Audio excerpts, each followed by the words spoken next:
अस्सलाम वालेकुम। अच्छा जी, रिवीजन सीरीज़ में हमारा आज का जो सेशन है वो टारगेट कास्टिंग और सीवीपी एनालिसिस के ऊपर होगा जनाब।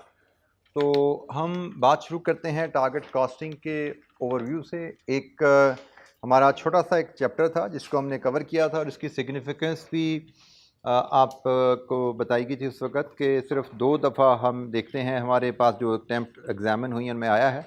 रीसेंट एग्जामिनेशन इसका हुआ था ऑटम 24 में और ये भी डिसीजन मेकिंग के कॉन्सेप्ट के साथ मिला के इसको देखा गया था। इंडिपेंडेंट क्वेश्चन टारगेट कॉस्टिंग पर नहीं था, लेकिन चूंकि रिक्वायरमेंट में टारगेट कॉस्टिंग का नाम आया तो हमने इसको टारगेट कॉस्टिंग टॉपिक में क्लासीफाई कर दिया। बट अदरवाइज इसमें रेलेवेंट कॉस्टिंग का भी काफ़ी ज़्यादा कॉन्सेप्ट इन्वॉल्व था।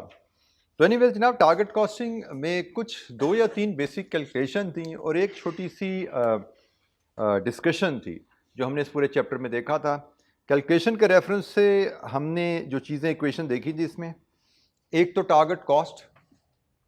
पहली बात, ये टूल हम इस्तेमाल करते हैं नई प्रोडक्ट की लॉन्च के ऊपर, जिसमें हम देखते हैं कि एक नई प्रोडक्ट जो हम लॉन्च करने जा रहे हैं, how much it should cost us, और वो कैसे मेजर की जाती है।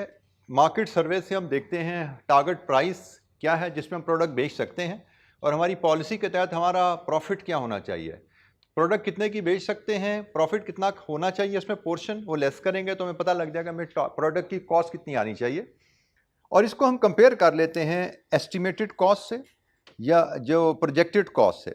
हमारी टीम ने ये प्रोडक्ट कितने की बना के देने का हमने प्रॉमिस किया है, हमें टीम ने कहा वो 120 की बना के देंगे, हमारी टारगेट कॉस्ट 90 आ रही है, सो कॉस्ट गैप आ जाता है 30 का। इसका मतलब हमें अपनी प्रोडक्ट कॉस्ट को 90 पे लाना है फिर लॉन्च करना है, अदरवाइज ये हमारे लिए फिजिबल नहीं रहेगी, हमारे रिक्वायर्ड प्रॉफिट हमें जनरेट नहीं करेगी। ये बेसिक 2-3 इक्वेशंस हैं जिन पे हमारा सवाल सारा बेस करता है। हमें एग्जामिनेशन में जो कॉन्सेप्ट टेस्ट किया जाता है वो एस्टिमेटेड कॉस्ट की कैलकुलेशन टेस्ट की जाती है। एक दफ़ा में टारगेट सेलिंग प्राइस के लिए इक्वेशन दी गई, डिमांड की वहाँ से में असेसमेंट कर दी गई। टारगेट प्रॉफिट के लिए हमें मार्कअप या मार्जिन के रेट दे दिए जाते हैं जिससे हम प्राइस से टारगेट प्रॉफिट ले पाते हैं। तो ये जनाब ओवरऑल इसका कॉन्सेप्ट है। और फिर अगर कॉस्ट गैप आ जाए तो कॉस्ट गैप कैसे क्लोज किया जाता है, उस पर कुछ थ्योरेटिकल थोड़े से हमारे पॉइंट्स है। एग्जाम में पास में क्वेश्चन भी आया हुआ है कि कॉस्ट गैप को क्लोज करने के तरीके क्या हैं। तो it's a very simple very basic topic जिसमें कोई बहुत ज़्यादा एम्बिग्विटी जैसे कॉम्प्लिकेशन नहीं है। बट स्टिल किसी बच्चे के जहन में किसी टर्म पे किसी कैलकुलेशन पे कोई हेल्प चाहिए तो पूछिए जनाब, क्योंकि मेरे हिसाब से इसमें कोई ऐसे डिस्कशन वाले पॉइंट है नहीं जिस पे हम बात को बढ़ा सकें या इसको एनालाइज कर सकें इस टॉपिक को मज़ीद। अच्छा, मेजर टॉपिक जो इस एरिया आज के एजेंडा में हमारे पास है वो सीवीपी एनालिसिस है। सीवीपी एनालिसिस में आल्दो पास पेपर एनालिसिस में 2 क्वेश्चन है जहाँ पे क्वेश्चन नहीं आया, लेकिन मेरे हिसाब से सेफली हमें हर अटेम्प्ट में इस क्वेश्चन के लिए तैयार रहना चाहिए। सीवीपी एनालिसिस को ब्रेक इवन एनालिसिस भी कहा जाता है, कॉस्ट वॉल्यूम प्रॉफिट एनालिसिस भी कहा जाता है।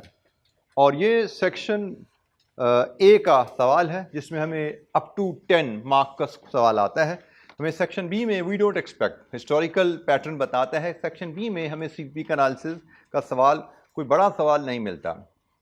सीवीपी एनालिसिस में जैसे मैंने आपको शुरू में टॉपिक पढ़ाते हुए गाइडलाइन दी थी कि इसमें मेनली तो चंद फार्मूलाज और इक्वेशंस हैं जो हमें याद करने हैं। सिंगल प्रोडक्ट के रेफरेंस से, मल्टी प्रोडक्ट के रेफरेंस से there are set of formulas जो हमें मेमोराइज करने हैं, याद करने हैं।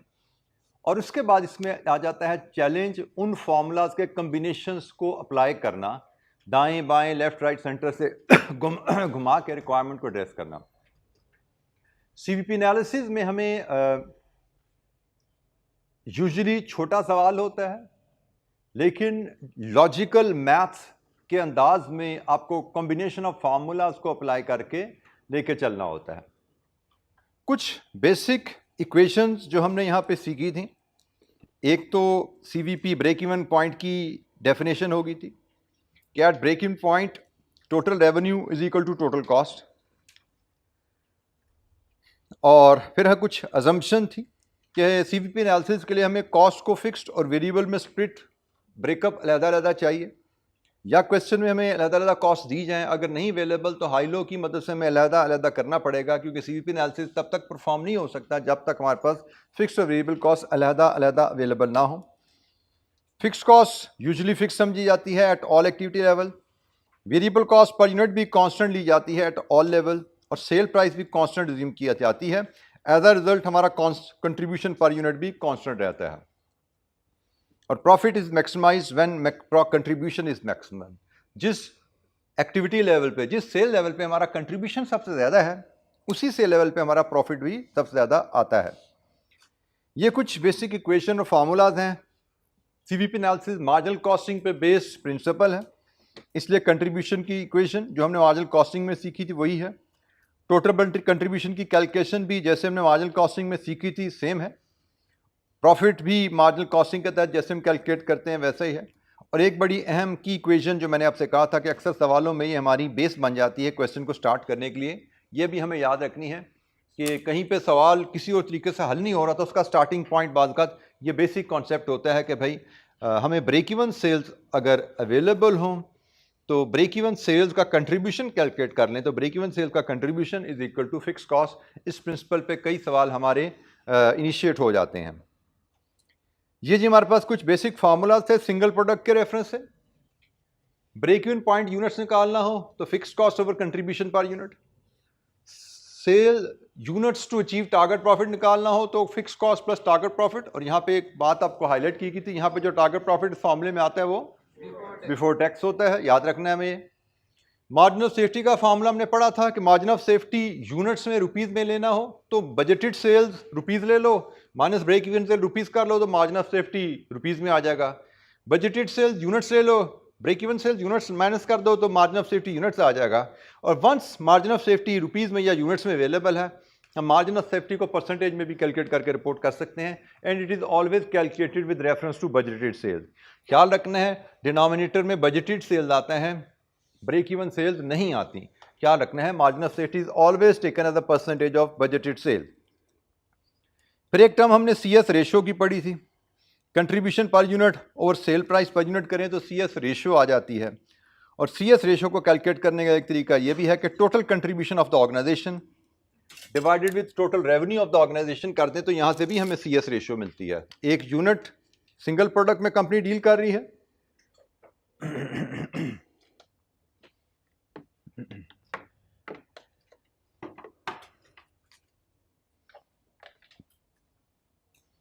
सिंगल प्रोडक्ट में कंपनी डील कर रही है तो आप इस फॉर्मूले से सीएस रेशियो ले लो या इस फॉर्मूले से सीएस रेशियो ले लो, दोनों तरीकों से चलेगा। सीएस रेशियो के यूजेस, हमें सीएस रेशियो हमारे किस काम आती है? एक, CS ratio break even revenue calculate करने के काम आती है। Fix cost over CS ratio करें तो सीधा आपका रेवेन्यू रुपीस में आपको रेवेन्यू मिल जाता है। और revenue to achieve target profit भी इसी अंदाज में कैलकुलेट किया जा सकता है। Fix cost plus target profit, यहाँ पे भी याद रखना है target profit before tax over CS ratio किया जाए तो ये revenue to achieve target profit हमें मिल जाता है। ये हमारे फार्मूलाज हैं सिंगल प्रोडक्ट के रेफरेंस से। सिंगल प्रोडक्ट में हमें क्या क्या फार्मूलाज हमें याद रखने हैं और इनकी एप्लीकेशन हम हमेशा रिक्वायरमेंट से देखा करेंगे कि रिक्वायरमेंट से कैसे लीड लेके किस तरह एक या दो या तीन फार्मूलाज के कम्बिनेशन से हम अपने आंसर तक पहुंच सकते हैं गिवन डाटा को इस्तेमाल करते हुए। मैं कुछ एक्टिविटीज़ भी इस पे आपसे शेयर करूंगा। इसके बाद जनाब मल्टी प्रोडक्ट की कहानी थी। मल्टी प्रोडक्ट में हमारी, इसको मैंने शायद आपको बताया था, इसको हल करने के एक से ज़्यादा तरीके हैं। एक अप्रोच जो मैंने क्लासरूम में डिस्कस की मल्टी प्रोडक्ट की, मैं वो आपसे रिवाइज करवा देता हूँ। हमें तो कोई दूसरी तीसरी अप्रोच इसमें सीखने की ज़रूरत है नहीं। मल्टी प्रोडक्ट ब्रेक इवन में जो अप्रोच हमने क्लास में डिस्कस की थे कि हम सबसे पहले क्वेश्चन में हमें बजटेड सेल्स की रेशियो गिवन होगी या बजटेड सेल्स के यूनिट्स अवेलेबल होंगे। रेशियो अवेलेबल है तो वेल एंड गुड, रेशियो नहीं अवेलेबल, यूनिट्स अवेलेबल है तो यूनिट से रेशियो बना लो। तो पहला काम होता है budgeted multi product break even में। आप एक से ज़्यादा प्रोडक्ट बेच रहे हैं तो ब्रेक इवन कैसे निकालना है? सबसे पहले बजटेड सेल से सेल रेशियो निकालो। देन यू अज्यूम कि आप मल्टीपल प्रोडक्ट बॉक्स में या पैकेट में बेचोगे और हर बॉक्स में ये यूनिट्स हुआ करेंगे। दो प्रोडक्ट्स हैं A and B, 1 unit of A and 2 units of B. ये आपका बॉक्स का साइज होगा और देन ये कहानी है मल्टी प्रोडक्ट ब्रेक इवन की। ब्रेक इवन इन बॉक्सेस आप निकाल सकते हैं। फिक्स कॉस्ट ओवर कंट्रीब्यूशन पर बॉक्स। एवरेज सीएस रेशियो इस केस में मल्टी प्रोडक्ट में कैलकुलेट की जाती है, जिसको कैलकुलेट करने के हमने 3 तरीके पढ़े थे। Contribution of a box over sale value of a box, total contribution of the company over total sales of the company. और तीसरा तरीका था वेटेड एवरेज CS रेशो, जिसमें हमने हर प्रोडक्ट की CS रेशो को उस प्रोडक्ट की सेल वैल्यू ना बॉक्स से वेट कर लिया था। ये तीन तरीके हमने एवरेज CS रेशो कैलकुलेट करने के पढ़े हुए हैं। और एवरेज CS रेशो तो हमारे पास आ जाए तो हम ब्रेक इवन रेवेन्यू कैलकुलेट कर सकते हैं, fix cost divide with average CS ratio. Single product थी, CS fix cost over CS ratio से रेवेन्यू आ रहा था। मल्टी प्रोडक्ट हो, fix cost over average CS ratio से रेवेन्यू आएगा। और एवरेज CS रेशो 1, 2, 3 तरीकों से कैलकुलेट कर सकते हैं। ये तीनों तरीके हमने क्लास में डिस्कस किए हुए हैं। और मैंने break even revenue multi product के एंगल से आपको बताया था कि ब्रेक इवन सेल्स आप निकालो यूनिट्स में या वैल्यू में, इसको प्रोडक्ट वाइज ब्रेक करना जरूरी है।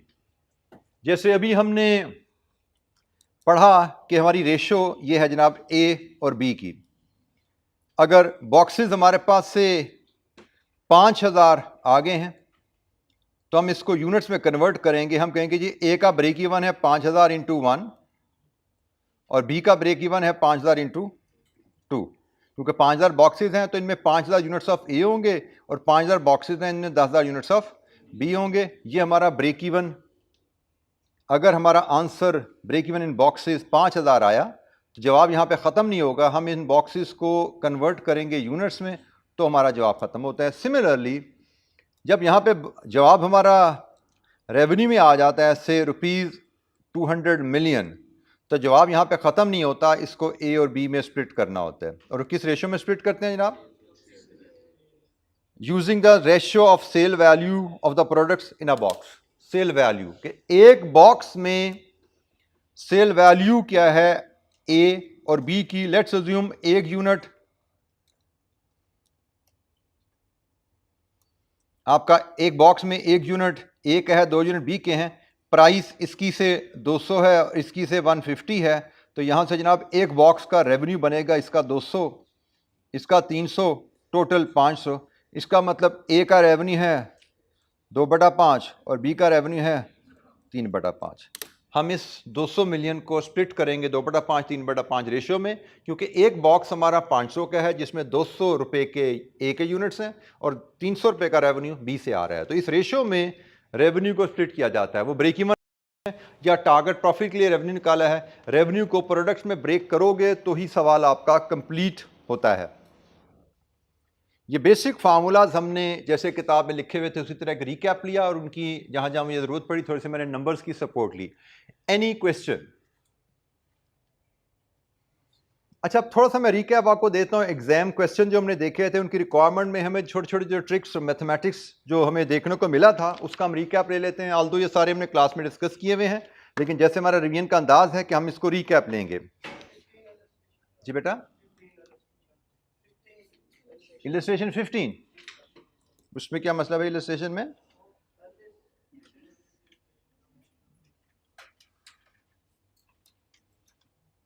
CS इलस्ट्रेशन 15 में आपके साथी कोई सवाल पूछना चाह रहे हैं तो जनाब पहले हम इलस्ट्रेशन 15 खोल लेते हैं अपने सामने।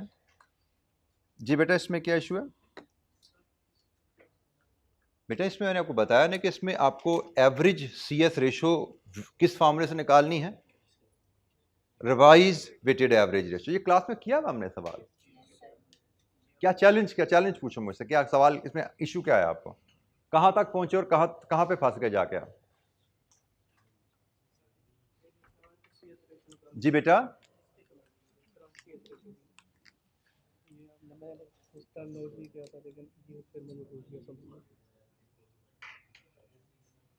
बेटा आपको CS रेशियो उसने दिए हैं ना, उसने आपको करंट CS रेशियो जो दी हुई है वो करंट एवरेज है, क्योंकि मल्टी प्रोडक्ट है ना तो वो एवरेज है। कहाँ पे गिवन है आपकी जी? टोटल 48, ये आपकी एवरेज है, करंट एवरेज 48 है। उसने आपको A की रेशियो भी दी हुई है, उसने आपको B की रेशियो भी गिवन है, ठीक है। C की रेशियो बैलेंसिंग है, ये आपकी मिसिंग फिगर है, ये भी गिवन है, ये भी गिवन है, ये भी गिवन है। ये इस इक्वेशन में आपको एक वैल्यू, 2 वैल्यू, 3 वैल्यू ये गिवन है, ये चौथी वैल्यू निकाल लोगे। ये आपकी गिवन है वैल्यू आपकी 48, ये वैल्यू आपको गिवन है A की 40, B की गिवन है आपको 50, ये मिसिंग है, ये यहाँ से निकालोगे, इसको निकाल के फिर इस नई इक्वेशन में डाल दोगे तो आपका सवाल खत्म हो जाएगा। ठीक है,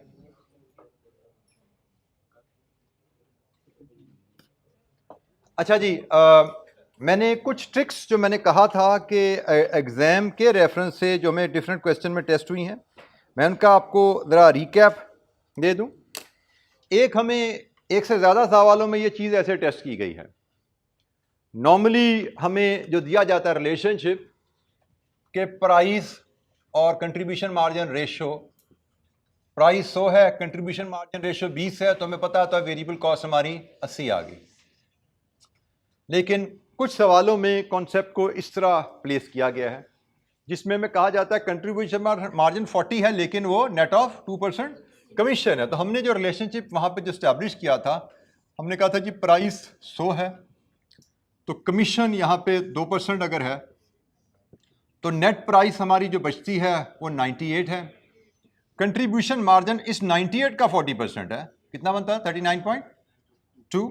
इसका मतलब अदर वेरिएबल कॉस्ट, यहाँ पे मैं सिर्फ इधर मैंने वेरिएबल कॉस्ट लिखा था क्योंकि ये टोटल वेरिएबल कॉस्ट थी, यहाँ पे मैं अदर वेरिएबल कॉस्ट लिख रहा हूँ क्योंकि ये जो कमीशन है ये भी तो वेरिएबल कॉस्ट ही है ना। तो हमारे पास वेरिएबल कॉस्ट के यहाँ दो हिस्से हैं, तो जो अदर वेरिएबल कॉस्ट है वो कितनी है, इसमें से ये माइनस करें तो 58.8। अब मैं इस रिलेशनशिप को अगर इस अंदाज में अगर मैं प्लेस करूं, इस अंदाज में प्लेस करूं तो मेरा रिलेशनशिप यहां पे ये बन जाता है प्राइस 100, वेरिएबल कॉस्ट यहां पे अगर हम देखें तो एक कमीशन है और एक अदर है 58.8, यहां से टोटल वेरिएबल कॉस्ट बनती है 60.8 और यहां से भी कंट्रीब्यूशन मार्जिन बनता है 39.2। ये रिलेशनशिप है। अब इस रिलेशनशिप की बेस पे आपको कोई एक वैल्यू गिवन हो, आप कोई दूसरी वैल्यू तीसरी वैल्यू निकाल सकते हो। फॉर एग्जांपल मैं आपसे कहता हूं कमीशन जो है वो 5 रुपए है, प्राइस बताओ क्या है। अगर कमीशन 5 रुपए है तो प्राइस क्या है, निकाल के बताओ जरा, कैलकुलेट करो सारे बच्चे जरा कैलकुलेट करें जरा। असूल है हमारा क्या मैथमेटिक्स का, given value divided with its base multiplied with base of the required value. 250 हमारी प्राइस है जी यहां से। अब हमें एग्जाम में कोई भी एक फिगर गिवन हो, मैं आपको सवाल दूसरा पूछता हूं, भाई अगर कमीशन 5 रुपए है तो मेरी टोटल वेरिएबल कॉस्ट कितनी है। अगर मेरी प्राइस कमीशन 5 रुपए है तो मेरी टोटल वेरिएबल कॉस्ट बताओ क्या। सेम असूल, given value divided with its base multiplied with base of the required value 60.8 152। ठीक है जी। तो ये आप जब ये रिलेशनशिप बिल्ड कर लेते हो तो इसके मुताबिक क्वेश्चन में कोई भी एक गिवन वैल्यू अवेलेबल हो, आप सारी वैल्यूज निकाल सकते हो। आप एक्चुअल कंट्रीब्यूशन निकाल सकते हो, आप यहां से प्राइस निकाल सकते हो, आप यहां से अदर वेरिएबल कॉस्ट निकाल सकते हो, कोई भी वैल्यू निकाल सकते हो। ये रिलेशनशिप अगर आपने बिल्ड कर लिया तो क्वेश्चन में किसी एक इंफॉर्मेशन को पकड़ के आप कोई भी दूसरी वैल्यू सिंपल इस रिलेशनशिप से निकाल सकते हैं। ठीक है, तो ये कॉन्सेप्ट एक एग्जामिनर ने हमारा यहां पे टेस्ट किया था, इस क्वेश्चन में भी किया था। इसके अलावा भी एक क्वेश्चन है जहां पे उसने इस कॉन्सेप्ट को टेस्ट किया हुआ है। तो आपको इसको समझना है, इस पे आपकी ग्रिप रहनी चाहिए, और ये वैल्यूज को हम कैसे डिटरमिन करते हैं ये भी आपके ज़हन में होना चाहिए। फिर एक क्वेश्चन हमें और आया था जिसमें एग्जामिनर ने कहा था जी प्रॉफिट, इसमें इसने दो कॉन्सेप्ट डाले थे। एक तो 2 महीने गुजर चुके हैं, 10 महीने रहते हैं, तो इसको तो हमने आसानी से हल कर लिया था कि पूरे साल में कितना में टारगेट कंट्रीब्यूशन कमाना है, 2 में कितना कमा लिया तो बाकी 10 का मिल गया था। एक तो ये कॉन्सेप्ट था। लेकिन उससे हट के जो इसमें चीज़ थी कि इसने टारगेट प्रॉफिट के लिए नंबर ऑफ यूनिट्स की बात नहीं की थी, इसने डिजायर्ड डिविडेंड के लिए नंबर ऑफ यूनिट्स की बात की थी। तो हमें फिर डिजायर्ड डिविडेंड को टारगेट प्रॉफिट बिफोर टैक्स में कन्वर्ट करना पड़ा था, और वो हमने इस रिलेशनशिप के तहत कन्वर्ट किया था कि भाई पहले प्रॉफिट बिफोर टैक्स होता है, फिर इसमें से टैक्स जाता है, फिर प्रॉफिट आफ्टर टैक्स आता है, इसमें से फिर डिविडेंड जाता है, और यहां से फिर प्रॉफिट रिटेन्ड आता है। हमें एग्जामिनर ने टारगेट डिविडेंड दिया था, हम इस डिविडेंड से इस फिगर पे पहुंचे थे। हमें जो रिलेशनशिप दिया गया था, जैसे यहाँ पे मैंने कोशिश तो की थी कुछ चीज़ मैं ले आऊँ, टैक्सेशन का रेट यहाँ पे नहीं आ रहा, चले मैं डाल देता हूँ। हमें रिलेशनशिप जो दिया गया था, हमें कहा गया था कि अगर हम प्रॉफिट बिफोर टैक्स 100 कमाते हैं तो टैक्स से 30% है, इसका मतलब 30 टैक्स निकल जाएगा, प्रॉफिट आफ्टर टैक्स 70 बचता है। और हमें बताया गया था हम जो डिविडेंड है वो मैक्सिमम इसमें से 80% दे सकते हैं। हमें कहा गया था डिविडेंड मैक्सिमम इसका प्रॉफिट आफ्टर टैक्स का, ये लिखा हो ना यहाँ पे सर, डिविडेंड कैन नॉट पे dividend exceeding 80% of profit after tax, इसके 80% से ज्यादा डिविडेंड नहीं दिया जा सकता, ये बनता है 56। ठीक है जी, तो ये यहां से एक रिलेशनशिप हमारे सामने एक आ जाता है।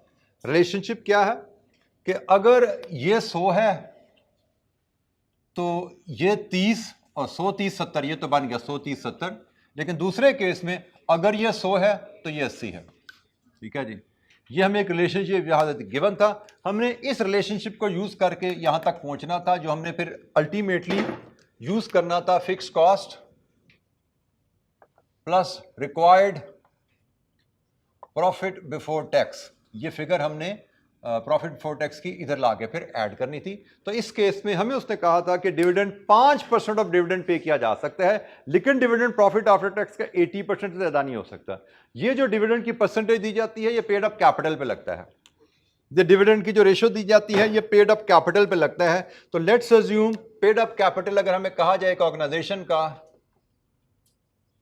वो 500 मिलियन है, इसका मतलब जो हमें डिविडेंड पे करना है वो 500 मिलियन का 5% पे करना है, कितना बनता है 25 मिलियन। हमें 25 मिलियन का डिविडेंड पे करना है। तो यहां से कहानी शुरू होती है कि अगर डिविडेंड 25 है तो प्रॉफिट आफ्टर टैक्स कितना होगा। अगर डिविडेंड 25 है तो प्रॉफिट आफ्टर टैक्स कितना होगा, value 25 with its base 80 into 100 31.25। अच्छा जी, अब जब हमें प्रॉफिट आफ्टर टैक्स मिल गया तो प्रॉफिट बिफोर टैक्स निकालना है। अगेन प्रॉफिट आफ्टर टैक्स 31.25, इसकी बेस 70, तो प्रॉफिट बिफोर टैक्स 100 कितना होगा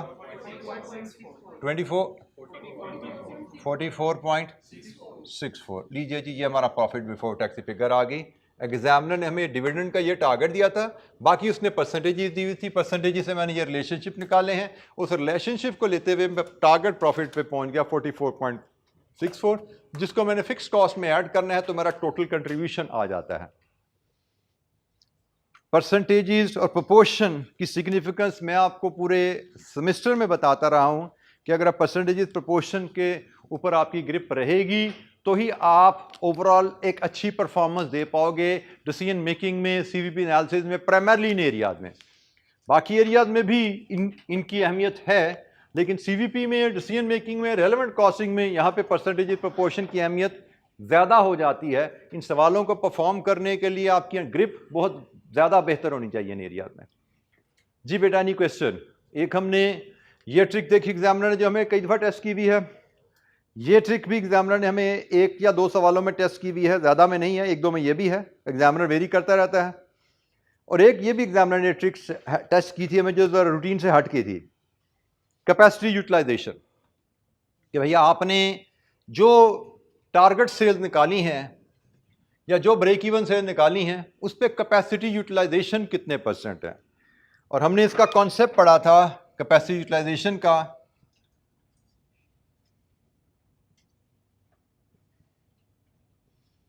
इज आप इसको यूनिट्स टर्म में बात करना चाहो तो units sale achieved divided with total capacity of the plant. For example, अगर हमें कहा जाए हमने 8000 यूनिट्स सेल करने हैं और कहा जाए हमारी प्लांट की कैपेसिटी से 10,000 है, तो हम कहेंगे हमारी कैपेसिटी यूटिलाइजेशन जो इस सेल लेवल पे हम अचीव कर रहे हैं वो कितनी है, 80%। हम कैपेसिटी जो इस सेल लेवल पे अचीव करेंगे, जो हम सेल लेवल रिकमेंड कर रहे हैं उस पर जो अचीव करेंगे वो 80% है। हमें एग्जाम में जो क्वेश्चन ये टेस्ट किया गया था वो तो थोड़ा सा कॉम्प्लिकेटेड सिनेरियो था, वहाँ पे मैं यूनिट्स का डाटा अवेलेबल नहीं था। मैं कोशिश करता हूँ कि इसको भी मैं ज़रा थोड़ा सा आपके सामने ज़रा लाने की कोशिश करूँ जिस अंदाज में मैं सवाल दिया गया था। Thank you.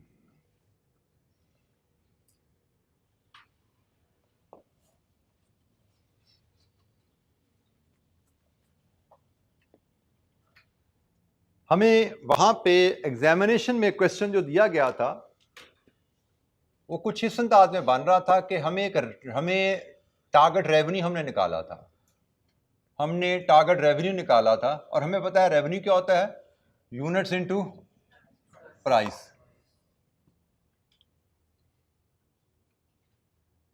और इसी तरह हम पिछले साल का भी लास्ट ईयर रेवेन्यू भी हमें अवेलेबल था जो कि अगेन ये भी यूनिट्स इनटू प्राइस था। हमें जो इंफॉर्मेशन मजीद दी गई थी तो जैसे सुनिएगा कि लास्ट ईयर की जो कैपेसिटी यूटिलाइजेशन थी दैट वाज से 80%। हमें बताया गया था लास्ट ईयर की कैपेसिटी यूटिलाइजेशन 80% थी और हमें बताया गया था लेट्स अज्यूम ये जो प्राइस है ये 10% बढ़ गई है लास्ट ईयर से। हमें ये दो इंफॉर्मेशन दी गई थी। अब हम देखते हैं जरा इसको हम कैसे हल कर पाते हैं। लेट्स अज्यूम मेरे पास लास्ट ईयर का रेवेन्यू अवेलेबल था 500 मिलियन, 500 मिलियन था जो कि 80% कैपेसिटी यूटिलाइजेशन पे है और मुझे जो करंट ईयर का रेवेन्यू मैंने निकाला है लेट्स से वो है 450 मिलियन जो कि 10% प्राइस के इजाफे के साथ है। इस डाटा के साथ मुझसे कैपेसिटी यूटिलाइजेशन पूछी गई है भाई। अब मुझे ना यहाँ पे प्राइस पता है ना यूनिट्स पता है, यूनिट्स का नंबर नहीं पता, प्राइस का नंबर नहीं पता। प्राइस का नंबर पता हो तो हम यूनिट्स पे जा सकते हैं, रेवेन्यू डिवाइड विद प्राइस। अब यहाँ पे हमने किया क्या था, जो मैं आपको अगर स्किल याद कराऊं, मैंने एक एडजस्टमेंट इसमें की थी। वो मैंने एडजस्टमेंट की थी कि भाई इस रेवेन्यू को कर लूँ मैं अगर 80% से डिवाइड, तो ये क्या बन जाएगा मेरा टोटल कैपेसिटी का रेवेन्यू लास्ट ईयर प्राइस पे, लास्ट ईयर प्राइस पे टोटल कैपेसिटी का रेवेन्यू बन गया। फिर मैंने कहा था कि इसमें 10% इजाफा है प्राइस का, तो इसको मैं अगर 1.1 से डिवाइड कर दूं तो ये क्या हुआ, ये अगले साल का रेवेन्यू लेकिन पिछले साल की प्राइस पे। इसका मतलब यहां पे और यहां पे प्राइस कॉमन होगी। ये अगर x इंटू 500 है तो ये y इंटू 500 है, एम आई राइट? तो ये तो उड़ गया ना, 500 तो कैंसिल हो गया, बच क्या गया यूनिट्स ओवर यूनिट्स। यहां पे अगले साल का यूनिट्स है और यहां पे 100% यूनिट्स है। यहां से आप अपनी परसेंटेज निकाल सकते हो क्योंकि प्राइस कैंसिल हो जाएगी, ये 100% यूनिट्स बच गए पीछे, टोटल कैपेसिटी बच गई फैक्ट्री की, और ये अगले साल के यूनिट्स बच गए। तो कितने परसेंट बनी जनाब कैपेसिटी यूटिलाइजेशन? यहां से निकाल सकते हो आप, कितनी जी? 65.4%, 65.4%। ये जनाब हमने कैपेसिटी यूटिलाइजेशन निकाली कि अगले साल हमारी क्या होगी। दोबारा सुन लो बेटा, पिछले साल का रेवेन्यू हमारा 500 मिलियन था जो कि 80% कैपेसिटी यूटिलाइजेशन पे था। पिछले साल का रेवेन्यू को 80 से डिवाइड करें तो मेरा पिछले साल का 100% कैपेसिटी का रेवेन्यू आ जाता है। अगले साल का अगर टारगेट रेवेन्यू मेरा 450 और मुझे बताया गया है कि इसमें 10% प्राइस का इजाफा डाला हुआ है, तो प्राइस का इजाफा मतलब प्राइस 110 पे गई हुई है, उसको वापस कर दो, तो ये अगले साल का रेवेन्यू लेकिन प्राइस पिछले साल की।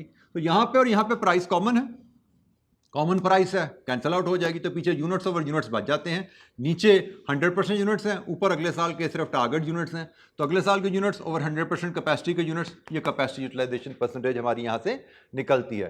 कैपेसिटी यूटिलाइजेशन का बेसिक कॉन्सेप्ट है यूनिट्स ओवर यूनिट्स, लेकिन यूनिट्स ओवर यूनिट्स अगर ना हो तो रेवेन्यू से कैपेसिटी यूटिलाइजेशन, ये एग्जामिनर ने हमारी टेस्ट की थी एक क्वेश्चन में ये क्वेश्चन था हमारा, नंबर मैंने यहाँ पे नहीं लिखा, लेकिन दिस वाज द रिक्वायरमेंट जो कि इस कॉन्सेप्ट के तहत हमने हल किया था। जी, मैंने की ट्रिक्स जो पास पेपर में आई हुई हैं उनको हम जरा रिकैप कर रहे थे। मुझे लगा था ये 3-4 जो बातें हैं ये ऐसी हैं थोड़ी रूटीन से हट के हैं, और एक या दो दफ़ा, ये तो जैसे एक दफ़ा टेस्ट हुई है एग्जाम में, आई बिलीव शायद ये भी एक दफ़ा टेस्ट हुई है, ये शायद 2 दफ़ा टेस्ट हुआ कॉन्सेप्ट, बट एग्जामिनर जो की ट्रिक्स होती हैं रिपीट भी बात कर देता है और नहीं तो लाता ही लाता है। तो हमें जो आ चुकी हैं माजी में उन पे तो ग्रिप करनी है, लेकिन नई आए उसके लिए भी मेंटली अलर्ट रहना है। और बात सिर्फ मैथमेटिक्स की होती है, कॉन्सेप्ट की होती है। अगर आप चीज़ों को आप समझ के सीखोगे तो चीज़ों को एग्जामिनर घुमाएगा तो भी आप कर पाते हो, और खुदा ना खास्ता अगर ना भी कर पाओ तो परेशान नहीं होना। इस तरह के ट्रिक्स के नंबर क्या 1 या 2 नंबर ही होते हैं ना। स्पेशल को ट्रिक डाल दी, पूरा 10 नंबर का सवाल तो एक ट्रिक पे बेस नहीं करता, एक ट्रिक के 1 या 2 नंबर ही होते हैं जो डालेगा। तो 1-2 नंबर खुदा ना खास्ता हम नहीं भी कर पाए तो ऐसा नहीं है कि खुदा ना खास्ता हमारा पेपर फेल हो जाएगा, हम इंशाअल्लाह बड़े आराम से पास होंगे। कोशिश हम करते रहेंगे बेहतर से बेहतर, ज़्यादा से ज़्यादा चीज़ें सीखने की, एग्जाम में बेहतर से बेहतर परफॉर्म करने की। लेकिन खुदा ना खास्ता एग्जाम में हम कुछ ना कर पाए, 3-4 दफ़ा पढ़ लिया फिर भी समझ नहीं आई तो कोई परेशानी नहीं है। अगले सवाल अगले पार्ट्स पे चलो। पास होने के लिए बहुत कुछ पढ़ा होता है एग्जाम में, पास होना मुश्किल नहीं होता। You don't have to do everything right, सब कुछ परफेक्ट करना जरूरी नहीं है पास होने के लिए भाई। हाँ जी जनाब, एनी क्वेश्चन? किसी बच्चे के जहन में सीवीपी एनालिसिस को लेके कोई सवाल? मेरे दिन में यही कुछ रिवीजन के लिहाज से यही चीज़ें थी। अब मैं चाहूँगा कि एक क्वेश्चन को हम डिस्कस कर लें ताकि उसमें कोई कॉन्सेप्ट अगर रह गया तो वो भी हमारा रिवाइज हो जाए, थोड़ी प्रैक्टिस हो जाए। लेकिन उससे पहले किसी बच्चे के ज़हन में कोई सवाल है, किसी क्वेश्चन से रिलेटेड कोई इशू है, किसी वर्किंग को डिस्कस करना चाहते हैं आप, किसी वर्किंग को समझने में हेल्प चाहिए तो पूछ लीजिए भाई।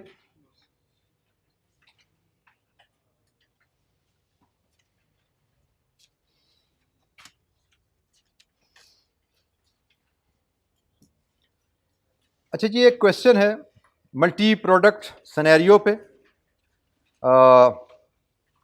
ये क्वेश्चन काफ़ी पुरानी स्कीम से है, लेकिन इससे मिलता जुलता सवाल हमने कैफ में भी कहीं डील किया हुआ है। कुछ ना कुछ शायद कोई एक आध चीज़ नहीं हो, अदरवाइज काफ़ी चीज़ें इसकी हमने डील की होंगी किसी और सवाल में। 2 पार्ट्स हैं जी इसके। पहला part determine break even sale revenue 8 number, और दूसरा part determine the number of tables and chairs that needs to be sold if company wants to pay a dividend of 10% and retain profit amounting to 4% of sales. ये वही जब हमने सवाल किया था ना, ये उसका नेक्स्ट लेवल है। जो हमने कहा था, जब उसने कहा नहीं था कि 10% डिविडेंड हमने कमाना है, बल्कि एक और भी सवाल हमने किया था अगर आपको याद हो, जो मैंने आपको इक्वेशन से करवाया था कि target profit X% of sale कमाना चाहता है। सवाल याद है ना, वो भी किया था। तो समझो ये उसको, ये डिविडेंड और X% ऑफ सेल को मिला के, दोनों को मिला के ये सवाल है। ये एक नेक्स्ट लेवल क्वेश्चन है जो कि हम डिस्कस करेंगे इंशाअल्लाह। ABC Limited deals in manufacturing of tables and chairs. Profit and loss account of the company for the year ended 30th June 2014 is as follows. Rupees in thousand में sales, cost of goods sold, gross profit, operating expenses, net profit before tax, taxation कुछ नहीं है यहाँ पे, net loss after taxation, net loss आ गया क्योंकि company ने profit ही नहीं कमाया, इसलिए लॉस आ रहा है। Selling price per table and chair is 22,000 and 800 per unit, having contribution margin of 35 and charge 30% respectively. Tables and chairs are sold in the ratio of 1:4, एक table के साथ चार chairs. 80% of the operating expenses are fixed, while the remaining expenses are directly attributable to the number of units sold, मतलब variable है। अच्छा, cost of goods sold के बारे में हमारी जनरल अजम्पशन रहती है कि ये सारे वेरिएबल होते हैं, जनरल अजम्पशन। ऑपरेटिंग एक्सपेंसेस के बारे में हमारी नॉर्मल अजम्पशन रहती है ये सारे फिक्स होते हैं, unless question tells you otherwise. जैसे इसके बारे में उसने कह दिया कि इसमें 80% फिक्स है। अगर क्वेश्चन साइलेंट होता हम सारा फिक्स लेते, उसने कहा जी 80% फिक्स है तो 20% वेरिएबल हो गए। इसके बारे में उसने कुछ कहा, इसका मतलब ये सारे वेरिएबल, ये सारे वेरिएबल नहीं, कहानी कुछ और है, आगे कहानी कुछ और निकलनी है। लेकिन फिलहाल मैंने आपको गाइडलाइन बता दी कि जनरल अजम्पशन क्या है कि ये वेरिएबल होते हैं, जनरल अजम्पशन क्या है कि ये फिक्स होते हैं, unless question tells you otherwise, या कुछ और इन्फॉर्मेशन दे दे। यहाँ पे कुछ और इन्फॉर्मेशन है, और वो आपको ये गिवन है। अच्छा जी, the corporation tax rate is 34% while no tax is required to be paid in case of loss. जैसे कि इस केस में क्योंकि कंपनी लॉस में है, सो कोई कंपनी टैक्स यहाँ पे पे नहीं कर रही। और कंपनी का शेयर कैपिटल है 180 मिलियन। पहला पार्ट, ब्रेक इवन सेल्स बताइए। ब्रेक इवन सेल्स क्या होती है जी? Fix cost divided with CS ratio.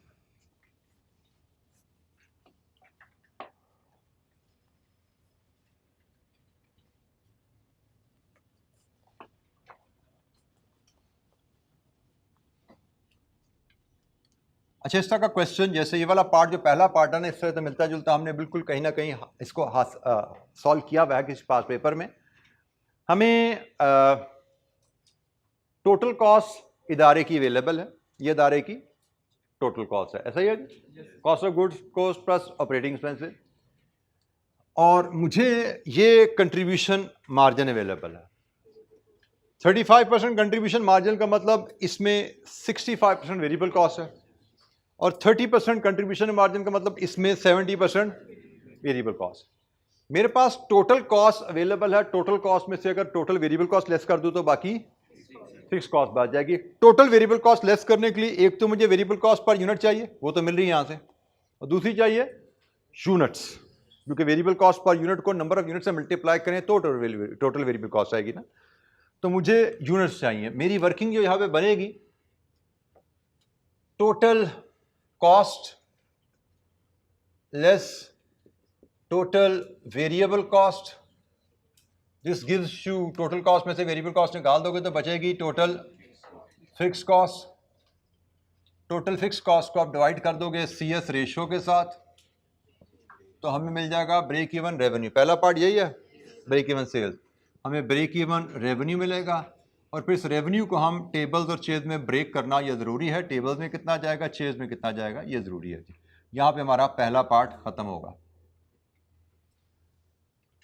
Total cost जैसे कि उसने रुपीज़ इन थाउजेंड में ली हुई है, तो हम भी रुपीज़ इन थाउजेंड में यहाँ पे लिख देते हैं 211,500 प्लस 57300 कितना हुआ जी? 268800। इसमें से वेरिएबल कॉस्ट लेस करना है, तो वेरिएबल कॉस्ट लेस करने के लिए मैं वर्किंग वन अगर यहां बनाऊं,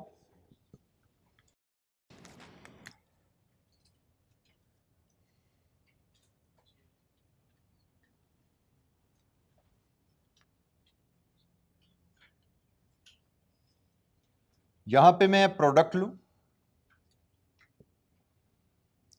यहां पे हम इसके यूनिट्स लें, यहां पे हम वेरिएबल कॉस्ट पर यूनिट लें, तो units into variable cost per unit, ये हमारी यहाँ पे टोटल वेरिएबल कॉस्ट आ जाएगी। ठीक है, जो मुझे इधर से लेस करनी है। अच्छा, वेरिएबल कॉस्ट पर यूनिट तो हमें रेडीली अवेलेबल है। जैसे एक हमारी प्रोडक्ट है टेबल, एक प्रोडक्ट है चेयर। टेबल की वेरिएबल कॉस्ट पर यूनिट है बेटा 22,000 का 65%, कितनी बनी? 14,300। और चेयर की वेरिएबल कॉस्ट आएगी 8,000 का 70%, 5,600। लीजिए जी, हमारे पास वेरिएबल कॉस्ट पर यूनिट आ गई टेबल की, चेयर की। अब मुझे चाहिए यूनिट्स। यूनिट कहां से निकालेंगे? रेवेन्यू की इक्वेशन बना के, वर्किंग 1.1, हम रेवेन्यू की इक्वेशन बना के वहां से यूनिट्स डिटरमिन करेंगे। अज्यूम करें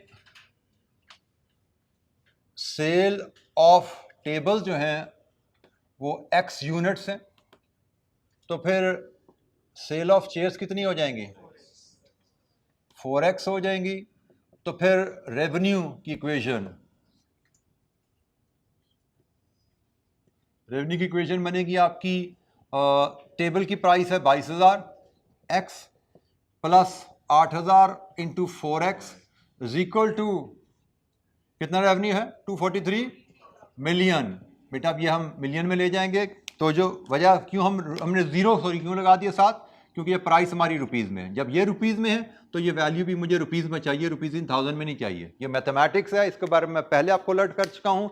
B careful whenever the figures are rounded off, carefully चीज़ों को हैंडल कीजिए। अगर आपने यहाँ पे 243,000 लिख दिया तो सारा गड़बड़ हो जाएगा, क्योंकि ये प्राइस रुपीज़ में है तो रेवेन्यू भी हमें रुपीज़ में लेना है, ख्याल करना है। Solve it for x. 4500 ये आपकी होगी टेबल्स की सेल, और चेयर्स की सेल आपकी 4x होगा, 18,000। लीजिए जी, put it here. Tables 4500, chairs 18,000, multiply कीजिए 4500 टू दिस, ये आपकी वेरिएबल कॉस्ट, इसको हम रुपीज इन थाउजेंड में वापस ले जाते हैं। 64350, और ये जनाब 18 इंटू 5,600, 800, टोटल हो जाए 7,100,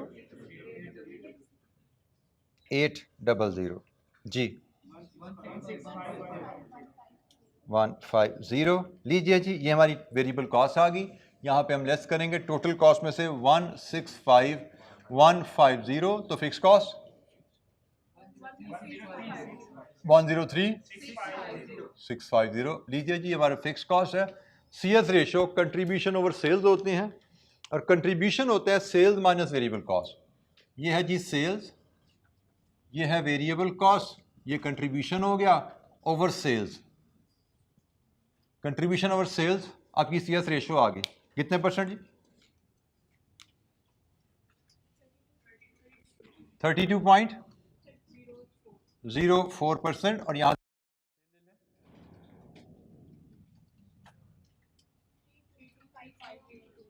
325,502 ये हमारी सेल्स है, रुपीज इन थाउजेंड में डाटा चल रहा है।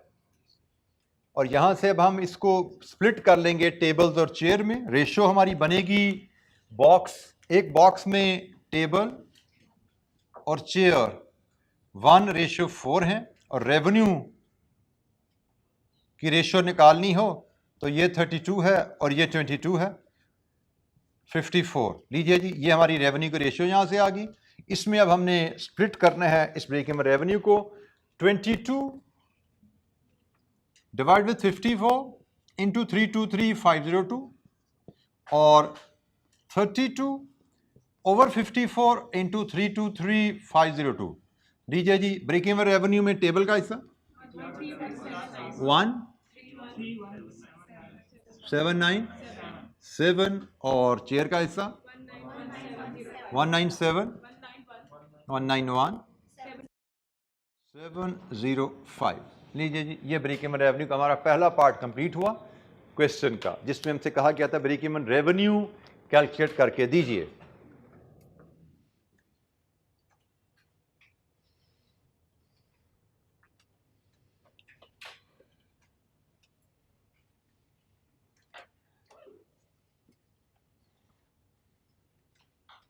जी बेटा, पार्ट ए, ये सिमिलर वर्किंग हमने कैफ लेवल पे एक सवाल में की भी है। एक अच्छा सवाल मल्टी प्रोडक्ट ब्रेक इवन का, जो माजी में ये सवाल ऑनेस्टली स्पीकिंग जो मैंने आपको दिया, बेसिकली ये ओरिजिनल क्वेश्चन है जिससे इंस्पायर होकर कैफ का सवाल बना हुआ है। जो आपका सवाल कैफ का बना हुआ इस सवाल से इंस्पायर होकर बना है, क्योंकि ये 2014 में CA फाइनल में ये सवाल आया था। आपको 2018-20 में ये सवाल दिया गया है, तो इस सवाल को देख के इंस्पिरेशन लेके आपका सवाल बना हुआ है। बिल्कुल मिलता जुलता सवाल है आपका इससे। वो कारपेंटर रग्स वाला सवाल याद है ना, कारपेंटर रग्स वाला, तो सेम यही डाटा था सारा। पार्ट ए बिल्कुल इससे मिलता जुलता था आपका।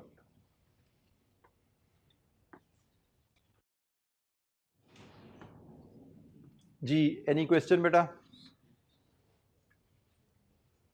अच्छा जी, पार्ट बी इसका थोड़ा सा ट्रिकी है, लेकिन मैं इसको उसी अंदाज में, जैसे मैंने आपको इस तरह का सवाल पहले इक्वेशन से करवाया था, मैं आपको इक्वेशन से कोशिश करूंगा सवाल को हम इक्वेशन से हल करने की कोशिश करें।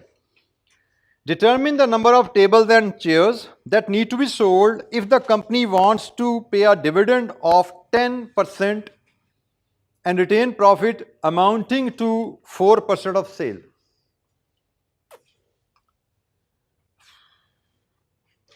अच्छा, हम जरा हिसाब किताब लगाने की कोशिश करते हैं।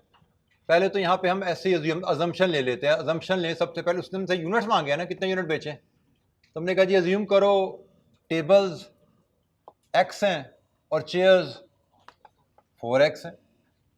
इसका मतलब रेवेन्यू हमारा कितना होगा, 22,000 x plus 8,000 into 4, 32,000 x। Agreed जी। अच्छा, इसके साथ हम एक रिक्वायर्ड डिविडेंड भी कैलकुलेट कर लें। रिक्वायर्ड डिविडेंड हमारा कितना है, 10% डिविडेंड देने हैं और 10% डिविडेंड हमेशा कैलकुलेट किया जाता है पेड अप कैपिटल का। तो वो जनाब 180 मिलियन का 10%। अच्छा, चूंकि सारा डाटा हम रुपीस में ले रहे हैं तो यहां पे भी डिविडेंड भी हम रुपीस में ले आते हैं, 18 मिलियन। अच्छा जी, अब हमारे पास चीजें कुछ अवेलेबल है। फिक्स कॉस्ट की फिगर हमारे पास है। हमने जो कॉन्सेप्ट सीखा हुआ है कि फिक्स कॉस्ट 103,650,000 रुपीज में ले जाओ उसको भी, क्योंकि वो रुपीज इन थाउजेंड में है, plus target profit. Target profit before tax होता है, ठीक है जी। अब जरा इसके हिसाब किताब लगाना शुरू कीजिए जरा। हमारा डिविडेंड है 18 मिलियन प्लस प्रॉफिट रिटेन्ड। आपको याद है अब मैंने क्वेश्चन बताई थी कि प्रॉफिट आफ्टर टैक्स से डिविडेंड पे होता है, फिर बाकी रिटेन्ड होता है। तो इसका मतलब आपका जो प्रॉफिट आफ्टर टैक्स होता है वो दो चीजों का सम होता है, एक डिविडेंड प्लस प्रॉफिट रिटेन्ड, ठीक है जी। ये दो चीजें ऐड करें तो प्रॉफिट आफ्टर टैक्स बनता है। तो भाई हमने डिविडेंड तो ले लिया, अब इसमें प्रॉफिट आफ्टर टैक्स ऐड करो, वो है 10% ऑफ, इसको भी इकट्ठा कर दो ना, ये कितना बन जाता है 54,000 एक्स। ये है ना हमारा रेवेन्यू। तो जनाब 10% of 4% of sale, 4% of sales हमने प्रॉफिट रिटेन करना है। तो जो कीजिएगा बेटा, ये क्या बन गया, ये प्रॉफिट आफ्टर टैक्स बन गया ना भाई। Dividend plus profit retain, profit after tax हो गया। मैंने फिक्स कॉस्ट में क्या ऐड करना होता है, प्रॉफिट बिफोर टैक्स। तो जनाब प्रॉफिट बिफोर टैक्स के लिए ग्रॉस अप करो, what is the tax rate. तो इसको 66% से डिवाइड कर दो। ये मेरी इक्वेशन बन गई है, fix cost plus target profit before tax divided with CS ratio 32.04%. What it should give me? Revenue. लीजिए जी, solve this equation for x और 4x, ये आपके आंसर होंगे। इक्वेशन बेटा जरा देख लो, fix cost plus target profit before tax divided with CS ratio gives you the required revenue. Fixed cost plus target profit before tax divided with CS ratio gives you the total revenue. तो ये हमने equation build की और इस equation को हम solve करेंगे x के लिए और 4x के लिए। तो जनाब बताइए x का आंसर क्या,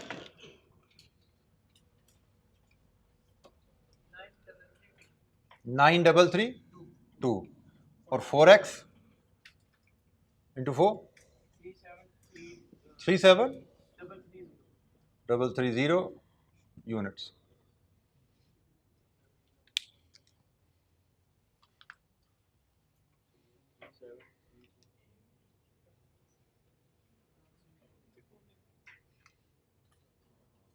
जी बेटा, एनी क्वेश्चन।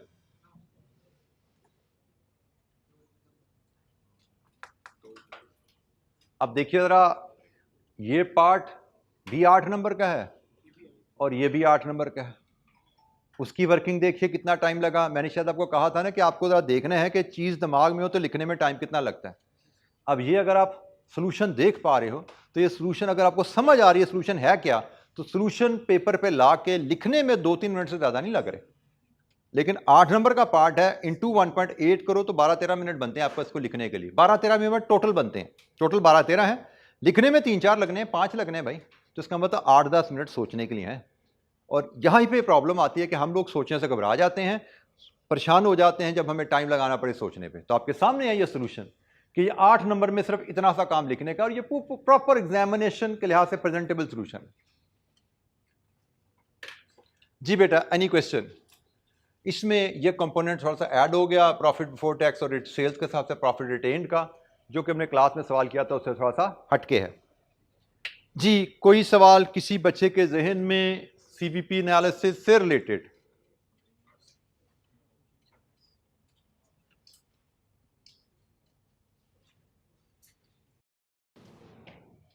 ये कारपेट एंड रग्स वाला ही सवाल था, समझे? जैसे मैंने कहा वो इसी सवाल से इंस्पायर होकर बना हुआ है। उसमें ये रिक्वायरमेंट थोड़ी सिंप्लीफाई कर दी गई थी। ऊपर वाला पार्ट एक रिक्वायरमेंट तो बिल्कुल सेम थी, ये रिक्वायरमेंट वहां पे शायद थोड़ी कारपेट एंड रग में थोड़ी सिंप्लीफाई कर दी गई थी। वो हमारा क्वेश्चन नंबर कौन सा था कारपेट एंड रग का?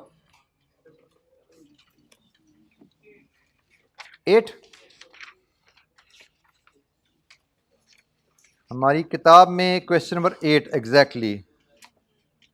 तो बिल्कुल ये क्वेश्चन नंबर 8 इससे इंस्पायर होकर बना हुआ है। उसमें 7 और 5 नंबर का सवाल है, क्योंकि थोड़ा सिंप्लीफाई कर दिया गया था, इसके नंबर इस पाके 5 रखे गए थे वहां पे।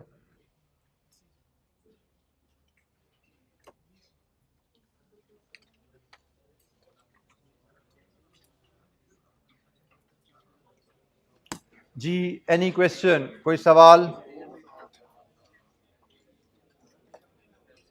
अच्छा, मेरे एजेंडा पे इस चैप्टर के लिहाज से एक ही छोटा सवाल रह गया, क्योंकि चैप्टर छोटा था हमारे पास। मुझे लग रहा है कि हम इसको 2 दिन के बजाय 1 दिन में इस रिवीजन को कैप्चर कर सकते हैं, तो हम इसको भी कंप्लीट कर लेते हैं। और इसका मतलब कल का दिन आपको मजीद तैयारी के लिए मिल जाएगा, क्योंकि इसका टेस्ट अब परसों प्लान्ड है। तो अगर कोई इशू होगा तो we can have plan discussion tomorrow. Otherwise इस सवाल की डिस्कशन के साथ हम ये सेशन हमारा टारगेट कॉस्टिंग और सीवीपी का कंप्लीट हो जाता है। ये भी अब एक 8 नंबर का सवाल है, और दिखने में आपके सामने, जैसे मैं कहता हूँ सीवीपी एनालिसिस की बॉडी छोटी होती है ना, अपनी बड़ी बॉडी का सवाल सीवीपी में आता नहीं है, क्योंकि सीवीपी एनालिसिस के सवाल में पढ़ने और सोचने का काम ज़्यादा होता है, लिखने का काम यूजुअली कम होता है। रिक्वायरमेंट क्या है यहाँ पे? Calculate the margin of safety as per budget. ये बजट के लिहाज से मार्जिन ऑफ सेफ्टी बताओ क्या है, और फिर Majid also determine the required amount of saving in fix cost to achieve the margin of safety of 20%। कि फिक्स कॉस्ट में कितनी कमी की जाए कि मार्जिन ऑफ सेफ्टी 20% पे आ जाए। पहले current margin of safety calculate करना है, फिर फिक्स कॉस्ट में कमी कैलकुलेट करनी है, जो कि मार्जिन ऑफ सेफ्टी को 20% पे ले जाने के लिए जरूरी है। बेटा जरा ज़हन में रखो, जरा मार्जिन ऑफ सेफ्टी क्या होता है? बजटेड सेल्स और ब्रेक इवन सेल्स का फर्क। और जब फिक्स कॉस्ट कम होती है तो ब्रेक इवन ऊपर जाता नीचे आता है? ब्रेक इवन कम हो, फिक्स कॉस्ट कम होगा तो fix cost over contribution per unit होता है ना, तो फिक्स कॉस्ट कम होने से ब्रेक इवन मतलब मार्जिन ऑफ सेफ्टी बढ़ जाएगा। ठीक है, तो उसने कहा कि भाई मार्जिन ऑफ सेफ्टी करंट निकालो कितने का, लेट्स अज्यूम मैं कहता हूं जी वो 15% आ रहा है, फिर कह रहा है 20% पे ले जाना है। 20% पे ले जाने के लिए आपको फिक्स कॉस्ट को ब्रेक इवन नीचे ले जाना है। ब्रेक इवन कैसे नीचे जाएगा? फिक्स कॉस्ट नीचे ले जाके। उसने पूछा कितनी फिक्स कॉस्ट नीचे ले जानी है कि मार्जिन ऑफ सेफ्टी 20% आए। तो सवाल पढ़ते हैं, कोई बहुत ज़्यादा कॉम्प्लिकेटेड सवाल है नहीं, लेकिन एक अपने अंदाज का एक नया सवाल आया था फर्स्ट टाइम, इसलिए मैंने सोचा कि इसको भी हम क्लास में डिस्कस कर लें। Tanzeem Limited is engaged in the manufacturing and sale of a single product. Its budget for the next year envisages the following. ये अगले साल का बजट है, 8 मिलियन सेल्स यूनिट्स, 64 रुपये के हिसाब से 512 million revenue, net profit 32 million, जिसमें 40% फिक्स्ड है और रिमेनिंग 60% वेरिएबल है। Director believe that margin of safety as per budget is low and should be at least 20%. They understand that the sales cannot be increased due to market competition. Margin of safety बढ़ाने का दूसरा तरीका ये भी था ना, budget और cell को ऊपर ले जाओ। बजट सेल को ऊपर ले जाओ तो भी मार्जिन ऑफ सेफ्टी बढ़ जाता है। उसने कहा वो नहीं बढ़ाया जा सकता, वो वहीं पे लॉक है। इसका मतलब फिर क्या करना पड़ेगा? ब्रेक इवन को नीचे लाना पड़ेगा। उसके लिए उसने कहा कि they have advise management to identify the areas where fixed expenses can be reduced to achieve a margin of safety 20%। लीजिए जी, पहला काम है कैलकुलेट कीजिए margin of safety as a percentage. तो margin of safety as percentage निकालने के लिए हमें क्या चाहिए? Break even sale. Break even sale के लिए हमें क्या क्या इंफॉर्मेशन चाहिए? Fixed cost over CS ratio.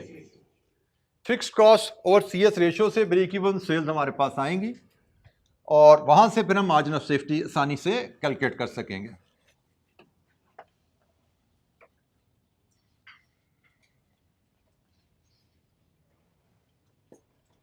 हमारे पास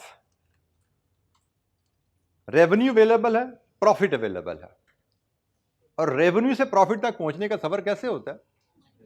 revenue minus cost is equal to profit, ऐसा ही है। Revenue minus cost is equal to profit. तो मुझे बेसिकली टोटल कॉस्ट अगर चाहिए हो तो मैं कैसे लूंगा? बेटा इक्वेशन ले आओ, profit is equal to total revenue या सेल्स माइनस टोटल कॉस्ट। तो टोटल प्रॉफिट मेरे पास है 32, रेवेन्यू मेरे पास है 512, कॉस्ट मेरा एक्स है, एक्स को इधर लाओ, उसको तो लेके जाओगे तो X is equal to 512 minus 32, 480 million, ये मेरी टोटल कॉस्ट है। अब इसमें से इसके मैं आसानी से दो हिस्से कर सकता हूँ। फिक्स कॉस्ट हमारी है कितनी जी? 40% ऑफ 480, 192, और वेरिएबल कॉस्ट हमारी है 60% ऑफ 480, 288। लीजिए जी, इस इंफॉर्मेशन के साथ अब हम आसानी से ब्रेक इवन रेवेन्यू कैलकुलेट कर सकते हैं। Break even revenue fix cost over CS ratio, और CS होता है कंट्रीब्यूशन, 512 माइनस 288 ओवर सेल्स 512। लीजिए जी, this should give you break even revenue. Contribution over sales, ये CS रेशियो है आपकी। Fix cost over CS ratio, break even revenue 488.85। लीजिए जी, हमसे कहा गया है calculate margin of safety. Margin of safety के लिए मुझे ब्रेक इवन रेवेन्यू चाहिए था। अब यहां से हम current margin of safety measure कर लेंगे, which will be break even revenue 512 minus 438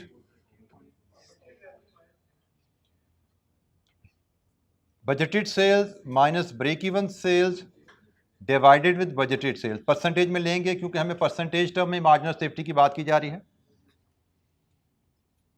100 से मल्टीप्लाई करेंगे तो 14.29%। लीजिए जी, ये हमारा पहला पार्ट खत्म हुआ करंट मार्जिन ऑफ सेफ्टी का।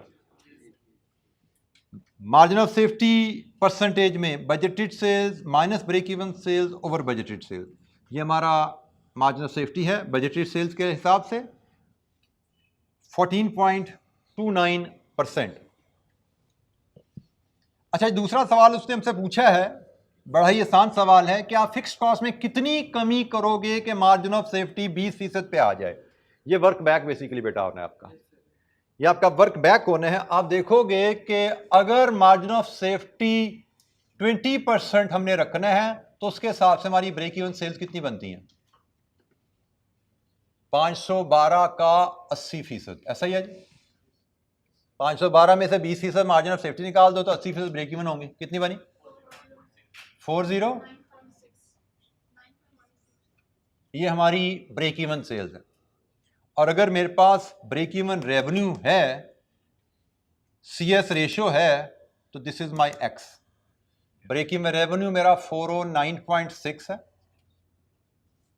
ये मेरा फिक्स कॉस्ट मेरा एक्स हो जाएगा जो मैंने निकालनी है, और CS रेशियो सेम। ये कितनी आ रही थी आज CS रेशियो? 43.75%। ये मैंने सेम वही CS रेशियो यहां से उठा ली है, यही सेम CS रेशियो मैंने यहां से उठा ली है। ठीक है जी। मुझसे पूछा गया फिक्स कॉस्ट में कितनी कमी आए, मैंने रिवाइज फिक्स कॉस्ट निकाल लिया कि अगर मैंने अपना ब्रेक इवन रेवेन्यू यहां पे लेके जाना है, मार्जिन ऑफ सेफ्टी 20% का मतलब ब्रेक इवन रेवेन्यू इतना चाहिए। ब्रेक इवन रेवेन्यू अगर यहां पे चाहिए तो मेरी फिक्स कॉस्ट कितनी होनी चाहिए? क्योंकि CS रेशियो में तो कोई चेंज नहीं आनी। 172, ये मेरी रिक्वायर्ड फिक्स कॉस्ट है। रिक्वायर्ड रिडक्शन फिर कितनी कमी करनी पड़ेगी भाई?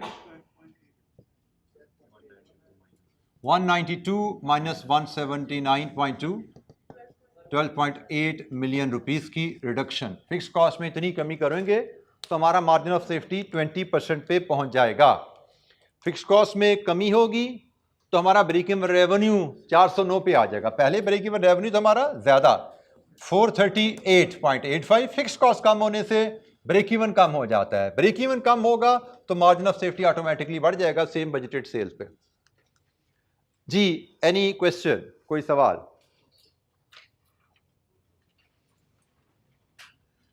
बेटा अगर कोई सीवीपी एनालिसिस की रिवीजन में कोई इशू आए, आपको कोई प्रॉब्लम आए किसी क्वेश्चन को करने में, किसी कॉन्सेप्ट को अप्लाई करने में, व्हाट्सएप ग्रुप तो हमारे पास अवेलेबल है। कल का दिन हम व्हाट्सएप ग्रुप पे भी डिस्कशन कंटिन्यू रख सकते हैं। कल का दिन क्या, ये तो डिस्कशन एग्जाम तक हमारी इंशाल्लाह चलती रहेगी। जो इश्यूज आपको रिवीजन के दौरान, प्रैक्टिस के दौरान आए, व्हाट्सएप ग्रुप की फैसिलिटी तो ऑल द टाइम अवेलेबल है, 24 आवर्स आपको एग्जाम तक ये अवेलेबल होगी। आई विल ट्राई टू इंशाल्लाह respond within my limits. Inshallah, usually I am able to respond to all the queries till the examination night. बस थोड़ी देर से हो जाती, कोई 6 घंटे बाद, कोई 4 घंटे बाद, कोई 2 घंटे बाद, कोई आधे घंटे बाद, लेकिन रिस्पॉन्स आपको इंशाल्लाह मिलता रहेगा। जी, एनी क्वेश्चन, कोई सवाल?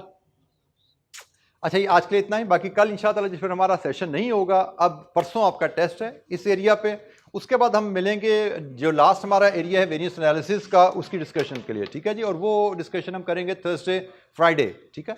थैंक यू वेरी मच, अस्सलाम वालेकुम।